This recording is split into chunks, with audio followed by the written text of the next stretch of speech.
এটা কিন্তু একটা কনক্লুসিভ আয়াত, মানে দীর্ঘ 23 বছর নবী সাল্লাল্লাহু আলাইহি ওয়াসাল্লাম স্ট্রাগল করেছেন, দিন প্রচার করেছেন, প্রতিষ্ঠা করেছেন।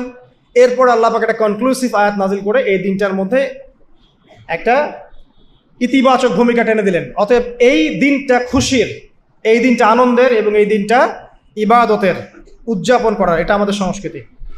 আমি এই বিষয়ে একটু পরে কথা বলছি ইনশাআল্লাহ। এরপরে চলে আসেন, আজকের দিন একটা দুটো দোয়া আপনারা পড়বেন স্পেশালি। একটা হলো তাকবীর, যেটা আমরা দেই, আল্লাহু আকবার লা ইলাহা ইল্লাল্লাহ ওয়াল্লাহু আকবার ওয়ালিল্লাহিল হামদ, এবং আইয়ামে তাশরিকের শেষ পর্যন্ত, মানে ঈদুল আযহা 3 দিন পর্যন্ত এটা পড়তেই থাকবেন ইনশাআল্লাহ তাআলা। আর সকল নবীগণের একটা শ্রেষ্ঠ দোয়া আছে।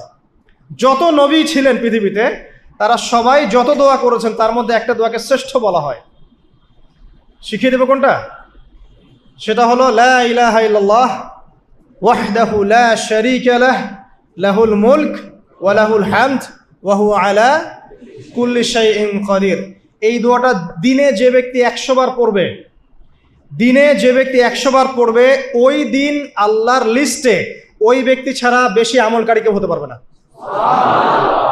তবে সেই ব্যক্তি ব্যতীত যে এর চেয়ে বেশি পড়েছে, কেউ 200, 300, 500 পড়েছে, তখন সে বেশি র্যাঙ্কিংয়ে শীর্ষে চলে যাবে আর কি। মিনিমাম 100 বার। আরও ফজিলত হচ্ছে 100 বার যদি আপনি পড়েন, ওই দিন শয়তান আপনাকে স্পর্শ করতে পারবেন ইনশাআল্লাহ, এবং আপনার আমলনামা থেকে 100 গুনাহ মিটিয়ে ফেলা হবে, 100 নেকি লিখে দেওয়া হবে ইনশাআল্লাহ। অতএব আজকে আমরা এই দোয়াটা পড়তে পারি, লা ইলাহা ইল্লাল্লাহ ওয়াহদাহু লা শারীকা লাহ লাহুল মুলক ওয়া লাহুল হামদ ওয়া হুয়া আলা কুল্লি শাইইন কাদির। এরপরে আসেন, এই দিন একটা ফজিলত হচ্ছে, আজকের দিনটা হচ্ছে হজের দিন, হজ আকবরের দিন। আমরা অনেকেই হজটাকে তুচ্ছ মনে করি, অনেকের সামর্থ্য আছে কিন্তু হজ করতে যাই না। আছেন এমন মানুষ? দুনিয়ার চাকচিক্য নিয়ে ব্যস্ত আছে, কিন্তু হজ ফরজ হয়ে গেছে, সেই কবে হজ করতে যাই না। মনে করি মেয়ের বিয়ে দিয়ে শেষ বয়সে যাব, তাই না? অথচ হজ করতে হয় ইয়াং বয়সে, যদি সামর্থ্য থাকে ইয়াং বয়সে হজ করতে হবে। আমরা কিছু ফজিলত জেনে নেই এবং আল্লাহর কাছে দোয়া করি, আল্লাহ পাক আজকে আমাদের এই ক্ষুদ্র মসজিদে যত মুসল্লি উপস্থিত আছে, আল্লাহ পাক সবার তাকদিরে হজে আকবার নসিব করুন, আমিন। এবং মাকবুল আর মাবরুর হজ করার তৌফিক আল্লাহ পাক আমাদের সবাইকে দান করুন, আমিন। একটা হাদিস আছে, বুখারী মুসলিম দুইটা কিতাবে এসেছে, যে ব্যক্তি মান হাজ্জা লিল্লাহ, যে ব্যক্তি শুধু আল্লাহর জন্য হজ করলো, ওয়ালাম ইয়ারাফুস ওয়ালাম ইয়াফসুক, এবং হজের মধ্যে কোনো প্রকার ফাহেসা কাজ করে নাই, অশ্লীল কোনো কাজ করে নাই, কোনো ফাসাকি কাজ করে নাই, সে ব্যক্তি ওই দিনের মতো নিষ্পাপ হবে। ওয়ালাদাতহু উম্মুহু, কোন দিন? ইয়াউমু ওয়ালাদাতহু উম্মুহু, যেদিন তার মা তাকে জন্ম দিয়েছিল। এটা সবচেয়ে বড় বেনিফিট। আরেকটা হাদিসে আছে যে মাকবুল হজ, একটা মাকবুল হজের জাযা জান্নাত ছাড়া আর কিছুই না। একটা মাকবুল হজের জাযা বা প্রতিদান হচ্ছে জান্নাত ছাড়া আর কিছুই না। একটা হাদিস পড়লাম গতকালকে, সেটা হলো নবী করিম সাল্লাল্লাহু আলাইহি ওয়াসাল্লাম বলছেন এই উম্মতকে লক্ষ্য করে, তোমাদের যাদের হজ করার সামর্থ্য আছে এবং যাকে কঠিন কোনো রোগ আক্রমণ করেনি, 1, 2, যাকে কোনো অত্যাচারী শাসক বাধা দেয়নি, 2, এবং 3, যার আর্থিক সামর্থ্য আছে, গরিব মিসকিন না, আর্থিক সামর্থ্য আছে, 3টা শর্ত যার পূরণ আছে, তারপরেও যে ব্যক্তি হজ করলো না আমার উম্মতের মধ্যে, সে ইহুদি হয়ে মরুক বা নাসারা হয়ে মরুক, এতে আমার কিচ্ছু যায় আসে না। নাউযুবিল্লাহ। শুনতে পাচ্ছেন কথা? আর হজের সামর্থ্য আছে, রোগ নাই, অর্থনৈতিক সামর্থ্য আছে, কোনো শাসক তাকে বাধাও দিচ্ছে না, এরপরেও সে হজ করলো না, নবীজি বলছেন এ ইহুদি হয়ে মারা যাক বা নাসারা হয়ে মারা যাক, এতে আমার কিচ্ছু যায় আসে না। নাউযুবিল্লাহ। তারপরে শোনেন, 3 শ্রেণীর মানুষ আল্লাহ রাব্বুল আলামিনের মেহমান। 3 শ্রেণীর মানুষ আল্লাহ পাকের মেহমান। 1 নাম্বার হচ্ছে গাজী। গাজী মানে কি? ইসলামের জন্য যুদ্ধ করেছে, অন্য কোনো জন্য নয়, দিন ইসলামের জন্য যুদ্ধ করেছে, বিজয় লাভ করেছে, নাম কি? গাজী। এই ব্যক্তি আল্লাহর মেহমান। যেমন আবু বকর সিদ্দিক, ওমর, ওসমান, আলী রাদিয়াল্লাহু আনহুম, তারা ইসলামের জন্য যুদ্ধ করেছিলেন না, তারপরে তারা জীবিত ছিলেন না, তারা তখন গাজী হিসেবে বেঁচে ছিলেন। ঠিক আছে? 2 নাম্বার হচ্ছে মুআতামির, মানে ওমরাকারী, যে ব্যক্তি ওমরা করতে গিয়েছে সে আল্লাহর মেহমান। আর 3 নাম্বার এই যে হাজি, যে ব্যক্তি হজ করতে গিয়েছে সে আল্লাহ পাকের মেহমান। আমাদের একটা কর্তব্য আছে, এটাও একটা হাদিসে এসেছে, নবী করিম সাল্লাল্লাহু আলাইহি ওয়াসাল্লাম বলেছেন ইদা লাকিতাল হাজ, যখন তুমি কোনো হাজির সাথে দেখা করবে, সাক্ষাৎ পাবে, ফাসাল্লিমু আলাইহি, তখন তাকে সালাম দিও, এবং তার সাথে মোসাফা করবে। তার সাথে কি করবে? মোসাফা করবে। এখন এক হাতে না দুই হাতেই তর্কে যাওয়ার দরকার নেই, মোসাফা করেন। এক হাতে পারলে এক হাতে করেন, দুই হাতে পারলে দুই হাতে করেন, এটা তর্ক করার দরকার নেই, মোসাফা করেন। ঠিক আছে? মানে আমরা তো তর্কের শেষ নাই, যে কোনো ইস্যু পাইলেই তর্ক। আরাফা নিয়ে তর্ক, তারাবি নিয়ে তর্ক, ঈদের তাকবীর নিয়ে তর্ক, হ্যাঁ, রাকাত সংখ্যা নিয়ে তর্ক, মোসাফা নিয়ে তর্ক, বাকি রাখছে কি সেটা জানি না। আর এই তর্কগুলো করতে করতে দেখবেন ইসলামের বেসিক জিনিসগুলোই নাই, গায়েব।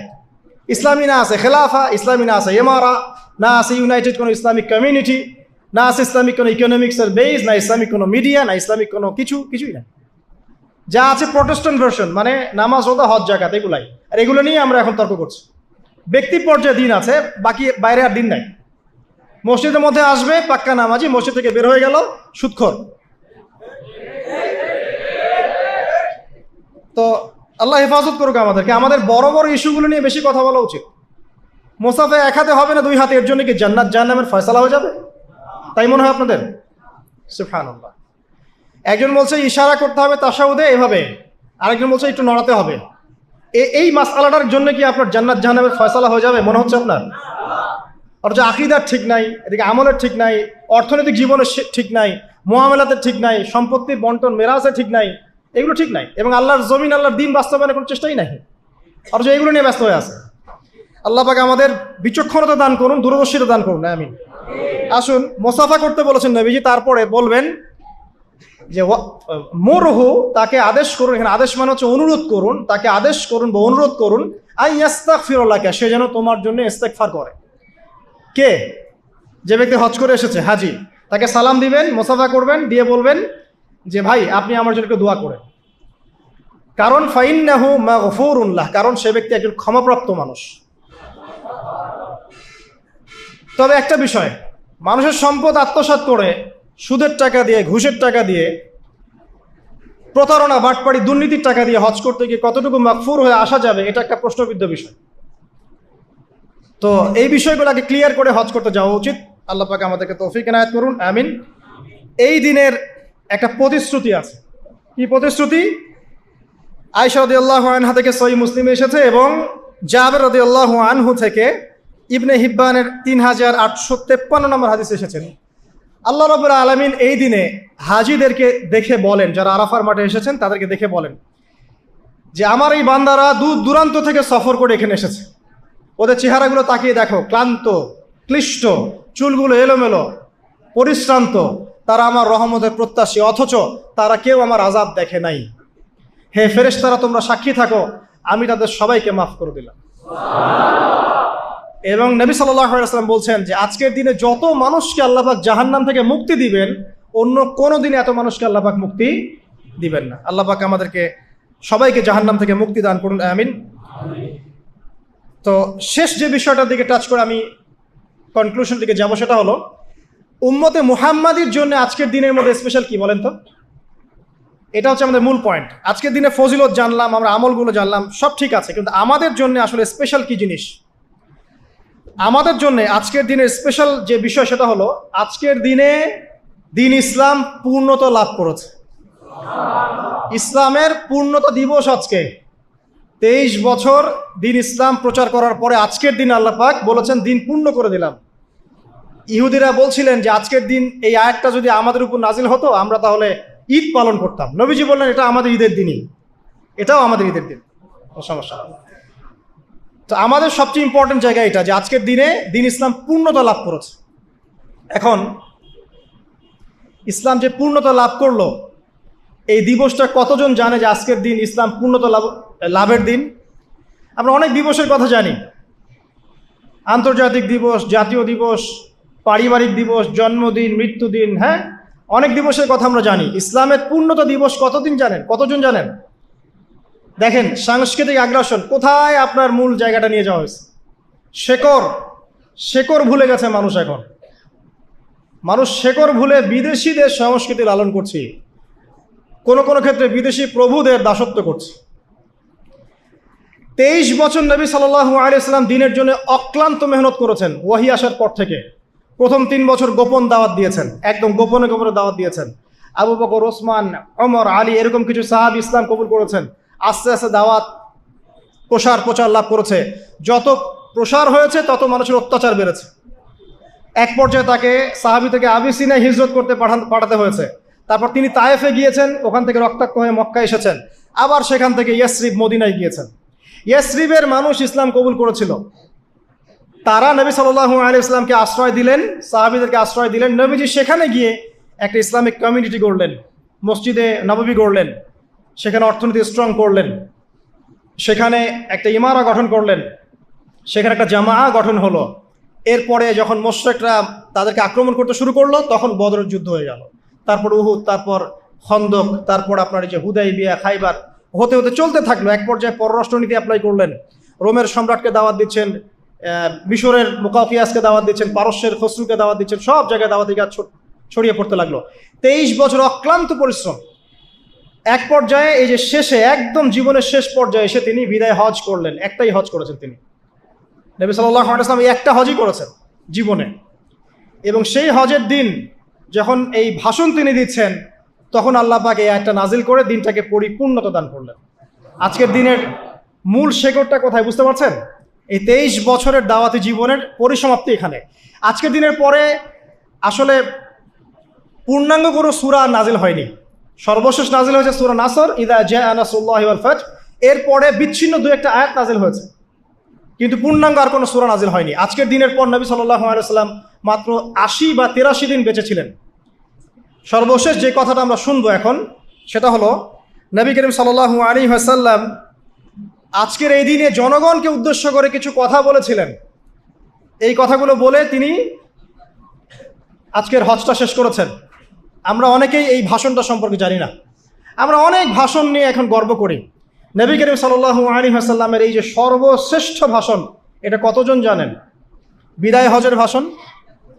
কতজন জানেন বিদায় হজের ভাষণে নবী সাল্লাল্লাহু আলাইহি ওয়াসাল্লাম কি বলেছিলেন উম্মতকে?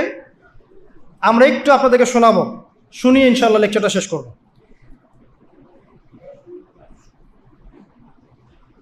নবী করিম সাল্লাল্লাহু আলাইহি ওয়াসাল্লাম আজকের এই দিনে 31টা বিষয়ে উম্মতকে নির্দেশ দিয়েছেন। 31টা বিষয়, সবগুলো বলার সময় পাওয়া যাবে না, আমি কয়েকটা কথা বলছি।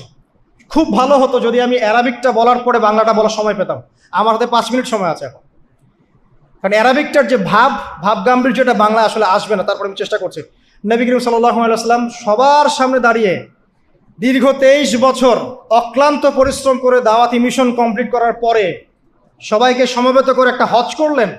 হজ করার পরে তিনি গুরুগম্ভীর কণ্ঠে বলছেন, হৃদয়ের সমস্ত আবেগ বের করে দিয়ে বলছেন, হে জনগণ, আইয়ুহান নাস, হে জনগণ, আমি জানি না আজকের পর তোমাদের সাথে আমি কখনো মিলিত হতে পারবো কিনা।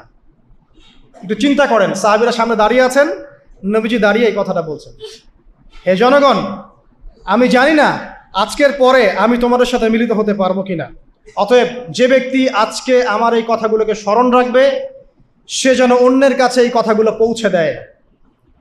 হতে পারে যার কাছে পৌঁছে দেওয়া হচ্ছে সেই এই কথাগুলোকে বেশি সংরক্ষণ করতে পারবে। আল্লাহ পাক তার প্রতি রহম করুন যে আমার এই কথাগুলোকে অন্যের কাছে পৌঁছে দিবে। নবীজির ভাষণ। এরপর নবীজি বলছেন, জেনে রাখো নিশ্চয়ই তোমাদের পরস্পরের, মুসলিমদের পরস্পরের সম্পদ, পরস্পরের রক্ত, পরস্পরের এই যে জান, মাল, ইজ্জত, এগুলো একে অপরের জন্য হারাম।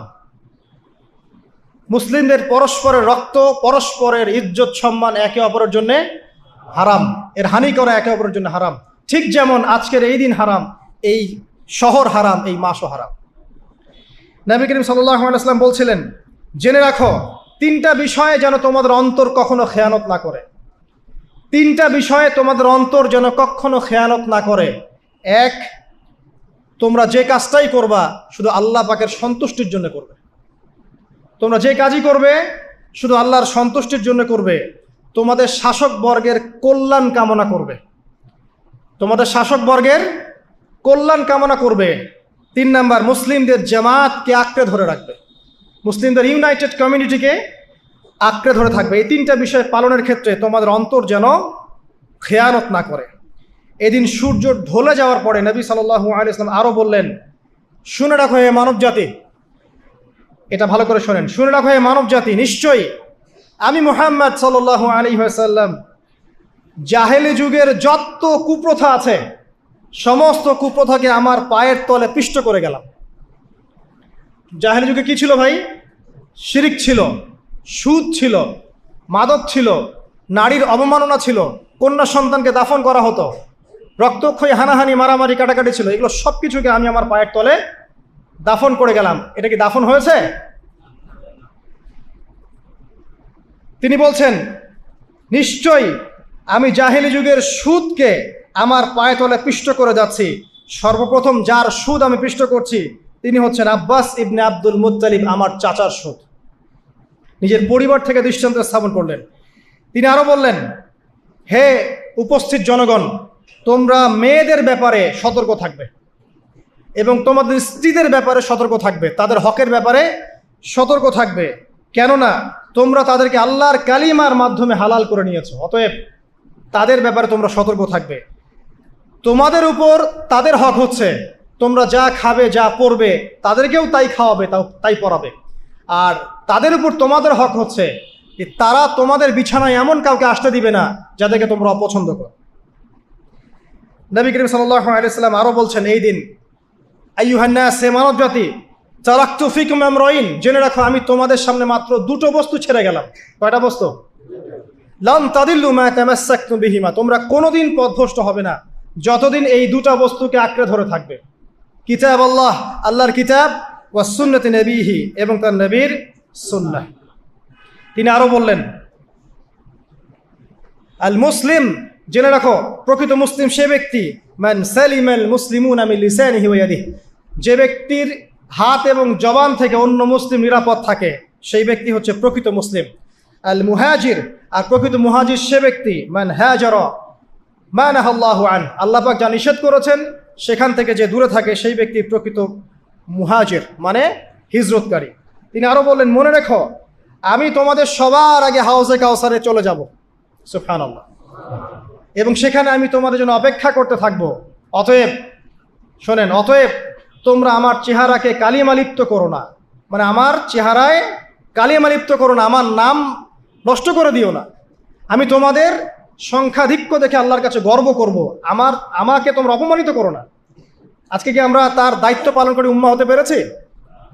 নবীজি বলেছেন, তা আমার চেহারাকে কালিমালিপ্ত করো না, সুবহানাল্লাহ। তিনি বলছেন, ওই সময় কিছু মানুষ থেকে আমি মুক্ত হয়ে যাব আর কিছু মানুষ আমার থেকে মুক্ত হয়ে যাবে। বলা হলো, কারা ইয়া রাসূলুল্লাহ? তিনি বলছেন, আল্লাহ পাককে আমি বলবো, ইন্নাহুম মিন্নি, হে আল্লাহ এরা আমার উম্মাহ, এরা আমার উম্মত, আমার সাহাবী। আল্লাহ পাক বলবেন, ইন্নাকা লা তাদরি মা আহদাসা বা'দাক, তুমি জানো না হে নবী, তোমার মৃত্যুর পর এই মানুষগুলো, পরবর্তী মানুষগুলো তোমার দিনের মধ্যে কত বেদাত সংযোজন করেছিল। তিনি আরো বলেছিলেন, হে জনগণ, জেনে রাখো প্রত্যেক পরিবারের জন্যে প্রতি বছর একটা করে পশু জবাই করার বিধান, প্রত্যেক পরিবারের জন্যে, সামর্থ্যবান পরিবারের জন্য প্রত্যেক বছর একটা করে পশু জবাই করার বিধান রয়েছে। তিনি আরো বললেন, মনে রাখো একজনের অপরাধের শাস্তি আর একজন কখনো পাবে না, আর বাবার দোষে ছেলে কখনো দুষ্ট হবে না, ছেলের দোষে বাবাও কখনো অপরাধী হবে না। তিনি আরো বললেন, জেনে রাখো হে মানব জাতি, নিশ্চয়ই শয়তান এই বিষয় থেকে নিরাশ হয়ে গেছে যে তোমরা শয়তানের ইবাদত করবে। শয়তান নিরাশ হয়ে গেছে, কিন্তু শয়তান নিরাশ হয়নি একটা বিষয় থেকে, যে তোমরা একে অপরে হানাহানি, কাটাকাটি, ফিতনা, ফাসাদে ব্যস্ত থাকবে, যেমনটা এখন আমরা করছি। আমরা কিন্তু সরাসরি কখনো শয়তানের ইবাদত করছি না, করছি, কিন্তু মুসলিমরা এখন পরস্পরে হানাহানি, কাটাকাটি, ফাসাদে লিপ্ত আছে। তিনি আরো বললেন যে একজন মুসলিমের জন্য হালাল নয় অন্য মুসলিমের সম্পদ আত্মসাৎ করা, যতক্ষণ না সে স্বেচ্ছায় খুশি মনে তোমাকে সম্পদ প্রদান করে। অতএব তোমরা একে অপরের প্রতি জুলুম করবে না। তিনি আরো বললেন, সাবধান, আমার ইন্তেকালের পরে তোমরা একে অপরের গর্দান উড়িয়ে কাফের হয়ে যেও না। সাবধান, আমার ইন্তেকালের পর তোমরা একে অপরের গর্দান উড়িয়ে কাফের হয়ে যেও না। তিনি আরো বলেছেন, একজন মুসলিম আরেকজন মুসলিমকে গালি দিতে পারে না। যদি একজন মুসলিম আরেকজন মুসলিমকে গালি দেয় এটা হচ্ছে ফাসিকি, এবং একজন মুসলিম যদি আরেকজন মুসলিমের সাথে যুদ্ধ করে এটা হবে এক প্রকার কুফরি। তিনি আরও বলেছেন, হে জনগণ জেনে রাখো আমার পরে কোনো নবী নেই, আর আমার পরে তোমরা ব্যতীত আর কোনো উম্মত নেই। এর চেয়ে স্পষ্ট কথা হতে পারে? আমার পরে কোনো নবী নেই আর আমার পরে তোমরা ছাড়া কোনো উম্মত নেই। তাহলে আমরা যখন নতুন নতুন নবী বানিয়ে নিচ্ছি, কোনো কোনো ক্ষেত্রে বলছি একজন ব্যক্তি ছিলেন, সে নিজে ঈসাও ছিল, সে মাহদিও ছিল, সে নবীও ছিল। নাউযুবিল্লাহ। এবং দিন দিন মানুষ এই খাতায় নাম লিখাচ্ছে। সুবহানাল্লাহ।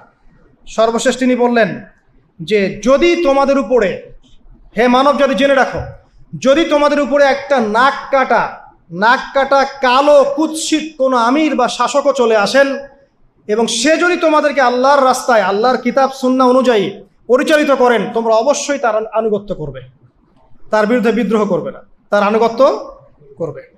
জেনে রাখো, শেষে তিনি বলেন, জেনে রাখো হে মানব জাতি, আজকে থেকে কুল্লুকুম মিন আদম, তোমরা সবাই আদম সন্তান, ওয়া আদামু মিন তুরাব, আর আদম হচ্ছে মাটির সন্তান। আরবের উপর অনারবের, অনারবের উপর আরবের, সাদার উপর কালোর, কালোর উপর সাদার, লালের উপর কালোর অথবা কালোর উপর লালের কোনো রকম প্রাধান্য নাই। ইল্লা তাকওয়া, শুধু তাকওয়া ব্যতীত। যে ব্যক্তি বেশি মুত্তাকি সে আল্লাহর কাছে বেশি মর্যাদার অধিকারী হবে ইনশাআল্লাহ তাআলা। সর্বশেষ তিনি আঙ্গুলটা উঁচু করলেন, নিজের শাহাদাত আঙ্গুলি উঁচু করে আকাশের দিকে তাকালেন, এরপর জনগণের দিকে তাকালেন, তাকিয়ে বললেন যে তোমাদের ব্যাপারে, হে জনগণ তোমাদের ব্যাপারে আমাকে আল্লাহ জিজ্ঞাসা করবেন। ফামা আনতুম কাইলুন, তোমরা ওই সময় কি বলবে আমার সম্পর্কে? তখন সাহাবীরা বললেন, আমরা বলবো যে আপনি বাল্লাগতা রিসালাতাক, আপনি আপনার রিসালাত পৌঁছে দিয়েছেন, ওয়াজ্জা আমানাতাক, আপনার আমানত পূর্ণ করেছেন, ওয়া নাসাহতা উম্মাতাক, এবং আপনি আপনার উম্মতকে নসিহত করেছেন।